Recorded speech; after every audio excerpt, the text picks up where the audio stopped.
افغان طالبان رجیم کا پاکستان کے خلاف گمراہ کن اور من گھڑت پروپیگنڈا بے نقاب ہو گیا ہے۔ عالمی اور افغان میڈیا نے کابل ہاسپٹل حملے میں 400 افراد کی ہلاکت کے جھوٹے دعووں کی کلئی کھول دی ہے۔ دہشت گردوں کے ٹھکانوں کی تباہی کے بعد افغان طالبان ہزیمت چھپانے کے لیے جھوٹ کا سہارا لینے لگے ہیں۔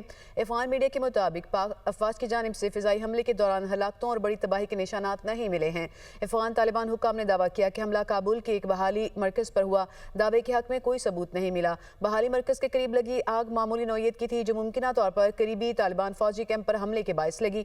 اقوام متحدہ نے بھی افغان طالبان کے 400 افراد کی ہلاکت کے جھوٹے دعوے کی تصدیق نہیں کی ہے۔ عالمی ماہرین کا کہنا ہے کہ طالبان رجیم کے دعووں اور زمینی حقائق میں واضح فرق گمراہ کن پروپیگنڈا کی عکاسی کرتا ہے۔ ہاسپٹل حملے میں 400 افراد کی ہلاکت کے جھوٹے دعووں کی کلئی کھول دی ہے۔ دہشت گردوں کے ٹھکانوں کی تباہی کے بعد افغان طالبان ہزیمت چھپانے کے لیے جھوٹ کا سہارا لینے لگے ہیں۔ افغان میڈیا کے مطابق پاک افواج کی جانب سے فضائی حملے کے دوران ہلاکتوں اور بڑی تباہی کے نشانات نہیں ملے ہیں۔ افغان طالبان حکام نے دعویٰ کیا کہ حملہ کابل کے ایک بحالی مرکز پر ہوا۔ دعوے کے حق میں کوئی ثبوت نہیں ملا۔ بحالی مرکز کے قریب لگی آگ معمولی نوعیت کی تھی جو ممکنہ طور پر قریبی طالبان فوجی کیمپ پر حملے کے باعث لگی۔ اقوام متحدہ نے بھی افغان طالبان کے 400 افراد کی ہلاکت کے جھوٹے دعوے کی تصدیق نہیں کی ہے۔